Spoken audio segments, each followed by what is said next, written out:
Assalamualaikum warahmatullahi wabarakatuh. Perkenalkan, nama saya Ataya Kansaresanda dengan NIM 235131104. Di sini saya akan mereview model bisnis yang telah ditugaskan di pekan sebelumnya. Yang pertama, alasan mengapa saya memilih model bisnis VDP UMKM Pusat Oleh-oleh Pemalang, karena jarang Anda yang memakai bisnis ini untuk dijadikan laporan. Yang kedua, memang saya tertarik untuk mereview dan membuat laporan model bisnis ini. Ini saya akan mereview model bisnis VDP Pusat Oleh-oleh Pemalang. Saya menganalisis menggunakan 9 building blocks terdiri dari customer segments, value proposition, channels, customer relationship, venue streams, key resources, key activities, key partnership, dan cost structure. Analisa ini dilakukan terhadap VDP UMKM untuk melihat keunggulan yang dimiliki tempat ini dibandingkan dengan tempat lain yang bisa dibilang banyak pusat oleh-oleh sejenis VDP UMKM. Yang pertama ini ada customer segment. VDP UMKM memilih konsumen dari semua kalangan, termasuk penumpang kereta yang berasal dari luar kota Pemalang. Dengan adanya toko oleh-oleh di stasiun kota Pemalang, VDP UMKM mempunyai beberapa pendekatan terhadap konsumen yang ditargetkan untuk membeli produk yang ditawarkan. Antara lain, yang pertama tuh ada mass market. Nah, mass market di sini tuh harga yang ditawarkan oleh VDP UMKM berada pada kisaran yang terjangkau dengan kualitas yang baik, sehingga dapat dibeli oleh semua kalangan termasuk penumpang kereta yang menjadi target pasar VDP UMKM. Maka dari itu, VDP UMKM ini tergolong pada mass market karena produk yang ditawarkan kepada semua kalangan itu sangat terjangkau. Lalu yang kedua ada segmen market. VDP UMKM memberikan perbedaan pemasaran produk dibanding dengan toko oleh-oleh yang lainnya. VDP UMKM menjual kopi seduh yang dapat diseduh sendiri. Kopi seduh yang disediakan terdapat 2 varian, yaitu Robusta dan Arabica. Selain kopi seduh, juga terdapat minuman saset apabila konsumen tidak menyukai kopi. Di bagian luar toko juga terdapat tempat duduk untuk menikmati kopi seduh yang telah dibeli. Lalu selanjutnya ada value proposition. Value proposition yang dimiliki VDP UMKM yakni satu-satunya toko oleh-oleh yang berada di stasiun Kota Pemalang, sehingga tidak ada pesaing lain yang menyaingi bisnis ini, dan pengunjung stasiun lebih memfokuskan pembelian oleh-oleh pada VDP UMKM. Lalu beberapa nilai yang membuat VDP UMKM berbeda antara lain tuh lokasi. Dalam pemilihan lokasi, VDP UMKM ini sangat strategis, yakni berada di stasiun kereta api Pemalang. Lokasi ini memang sering dilewati pengunjung stasiun maupun penumpang kereta api. Selain itu, VDP UMKM juga di seberang jalan raya, sehingga sangat mudah dijangkau bagi semua kalangan dan tempat parkir yang memang memadai. 2. Dari segi harga yang ditetapkan sangat terjangkau dengan mematokkan HPP, harga pokok penjualan, sehingga para konsumen tidak perlu tawar-menawar karena harga yang diberikan telah tetap dan sudah terjangkau.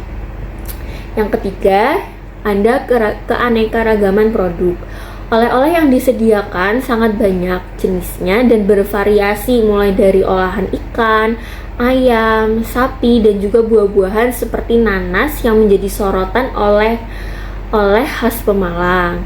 Jenisnya juga sangat beragam seperti keripik, abon, kue kering, bolu, telur asin, dan masih banyak lagi.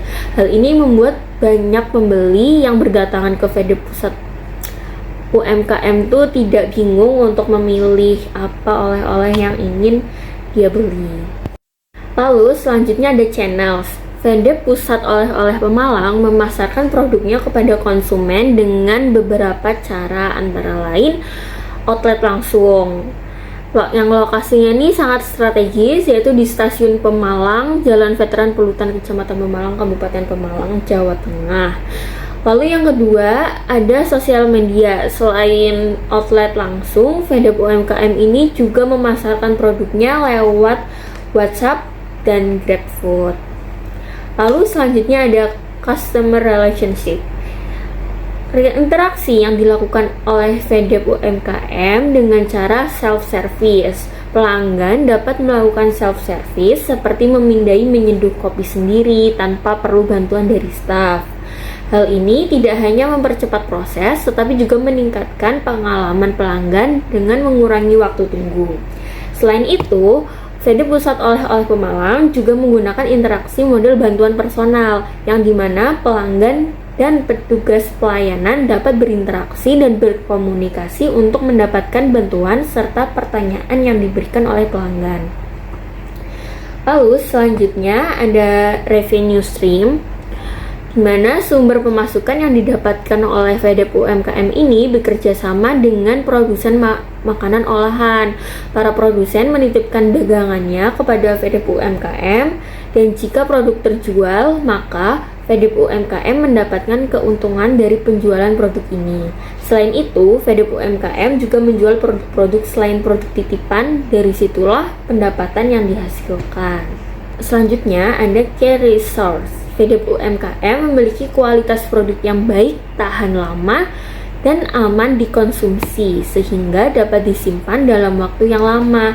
Selain itu, keunikan produk mencerminkan ciri khas daerah Pemalang yang jarang dijumpai di berbagai daerah.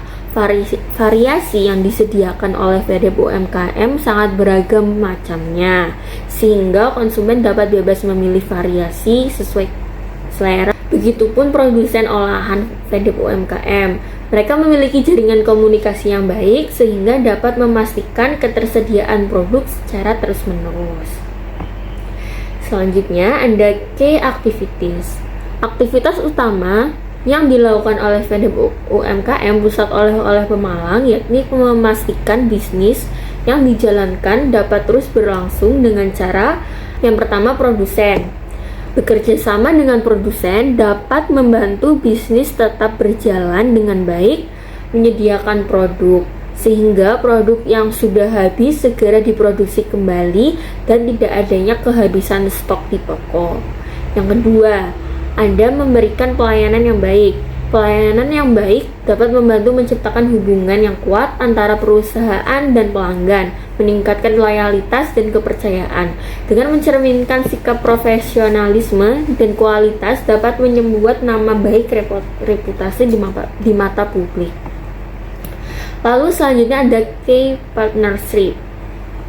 Hubungan kerjasama yang erat antara produsen produk dengan Fedep UMKM dengan tujuan untuk mencapai tujuan bisnis bersama.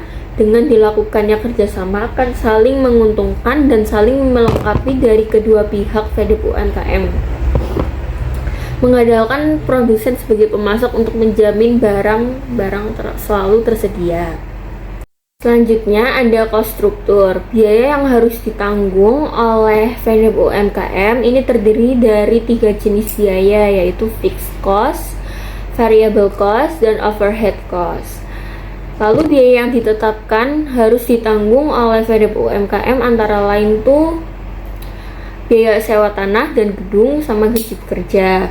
Lalu biaya variabel yang harus ditanggung oleh Fedep UMKM antara lain HPP, harga pokok penjualan. Lalu biaya overhead yang harus ditanggung oleh Fedep UMKM antara lain biaya listrik, biaya telepon, dan biaya air. Sekian review dari saya. Kurang lebihnya mohon maaf. Wassalamualaikum warahmatullahi wabarakatuh.